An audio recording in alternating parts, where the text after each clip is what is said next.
எல்லாருக்கும் வணக்கம். Love radio sharing Ram and Diya love story. Diya ராம்க்கு கால் பண்ணுறாங்க.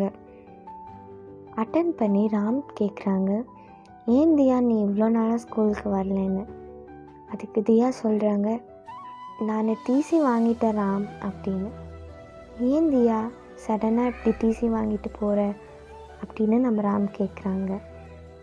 அதுக்கு தியா, அன்னைக்கு ஸ்டாஃப் ரூமில் சார் கூப்பிட்டு என்னை விசாரித்தாங்க. ராம் தானே உனக்கு கேக் கொடுத்தான்னு. எனக்கு ரொம்பவே பயம் எடுத்துக்கிச்சு. நான் என்ன சொல்ல வரேன்னு அவங்க கேட்கல, என்னை எக்ஸ்பிளைன் பண்ணவே விடலை. அவங்களே ஏதோ ஒன்று திங்க் பண்ணி ஏதோ பேச ஆரம்பிச்சிட்டாங்க. ஸோ நான் என் வீட்டில் சொல்லி அடம் பிடிச்சி டிசி வாங்கிட்டேன். என் வீட்லேயும் கேட்டாங்க, ஏன் நீ சடனாக டிசி வாங்கணும்னு அடம் பிடிக்கிறேன்னு. பட் நான் ஏதோ ஒன்று சொல்லி சமாளித்து வாங்கிட்டேன். நான் அங்கே இருந்திருந்தா கண்டிப்பாக உனக்கு ஏதாச்சும் ப்ராப்ளம் வந்திருக்கும். நான் இப்போ இங்கே வேறு ஸ்கூல் ஜாயின் பண்ணிட்டேன். நீ நல்லா படி, நானும் நல்லா படிக்கிறேன். டெய்லியும் ஈவினிங் 5 ஆனால் நான் உனக்கு கால் பண்ணுறேன், நம்ம பேசலாம். ராம்க்கு எப்படா ஸ்கூல் முடியும், எப்போ 5 ஆகும், தியா கிட்ட பேசலான்னு வெயிட் பண்ணிகிட்ருக்காங்க. தியாவும் கரெக்டாக 5 ஆனால் நம்ம ராமுக்கு கால் பண்ணிடுவாங்க. இப்படியே சூப்பராக டேஸ் போயிட்டுருக்கு. அப்போ ஒரு நாள் ராமோட ஸ்கூலில் ஆனுவல் டே ஃபங்க்ஷன் வருது. அதுக்கு ராம் நம்ம தியாவை, நீ ஸ்கூலுக்கு வா ப்ரோக்ராமை பார்க்க அப்படின்னு இன்வைட் பண்ணுறாங்க. நம்ம தியாவும் வராங்க. அப்போ சடனாக பார்த்தா ராமோட பர்டிகுலர் ஈவெண்ட் மட்டும் கேன்சல் ஆகிடுது. ராம் ரொம்பவே வெக்ஸ் ஆகிடுறாங்க. சரி, நம்ம தியா கிட்டேயாச்சும் டைம் ஸ்பெண்ட் பண்ணலான்னு போகிறாங்க. அவங்களும் ஒரு 10 மினிட்ஸ் இருந்துட்டு டைம் ஆகிடுச்சுன்னு போயிடுறாங்க. இன்னும் ராம்க்கு ரொம்பவே டென்ஷன் ஆகிடுதுன்னு அப்படியே அவங்களும் கிளம்பிடுறாங்க. தியாவுக்கும் ஒரு மாதிரி கில்ட்டியாக இருக்குது, என்னடா நம்மளால் டைம் ஸ்பெண்ட் பண்ண முடியலையே. சரின்ட்டு தியா ராம்க்கு கால் பண்ணி நம்ம பார்க் போகலாம், மீட் பண்ணலான்னு 2 பேரும் டிசைட் பண்ணி பார்க் போகிறாங்க. பார்க் போயிட்டு நார்மலாக பேசிட்டு இருக்காங்க 2 பேரும். அப்போ பார்த்தா சடனாக ஒரு ஷாக் நம்ம ராம்க்கு. அது என்னன்னா, பார்க்கில் ராமோட அண்ணா. ராம் அவங்க அண்ணாவை பார்த்ததும் ரொம்பவே பயந்துடுறாங்க.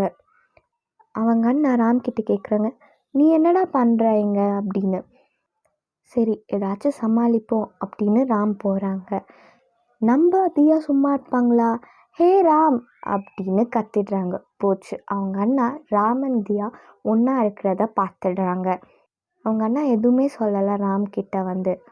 ஒன்று தான் சொல்கிறாங்க, இன்னும் நீ 10 நிமிஷத்தில் வீட்டில் இருக்க அப்படின்னு.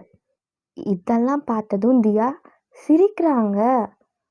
அப்புறம் ராம் கிட்ட சொல்கிறாங்க, என்னடா நான் வேணால் சொல்லவா நம்ம விஷயத்த அவங்க அண்ணா கிட்ட அப்படின்னு ரொம்பவே கேஷுவலாக எடுத்துக்கிறாங்க இந்த சுச்சுவேஷனை.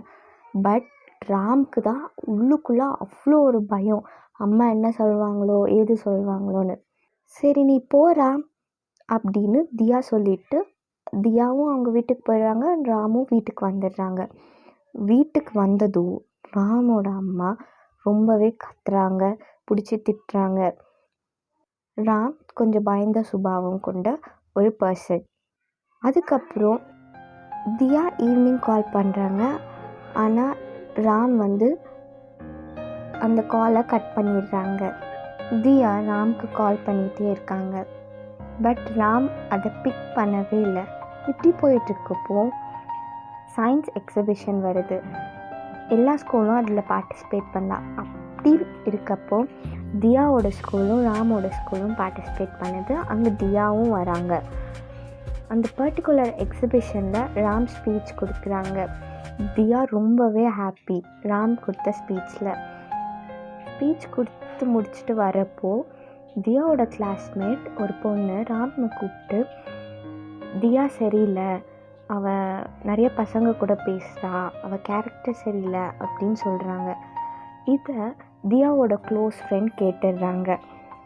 அவங்க கேட்டுட்டு ராமை கூப்பிட்டு பேசுகிறாங்க. இல்லை ராம், உனக்கு தெரியாது, தியாவுக்கு ஒரு பாஸ்ட் இருக்குது, அதெல்லாம் தெரிஞ்சால் நீ அவள் கூட இப்படி பேசாமலாம் இருக்க மாட்ட. நான் உங்ககிட்ட சொல்கிறேன், ஆனால் நீ இதை எப்போவுமே தியா கிட்ட சொல்லக்கூடாது அப்படின்னு அவங்க ஃப்ரெண்ட் சொல்கிறாங்க. அப்படி அவங்க ஃப்ரெண்ட் ராம் கிட்ட என்ன தான் சொல்லியிருப்பாங்க? நெக்ஸ்ட் வீடியோவில் பார்க்கலாம்.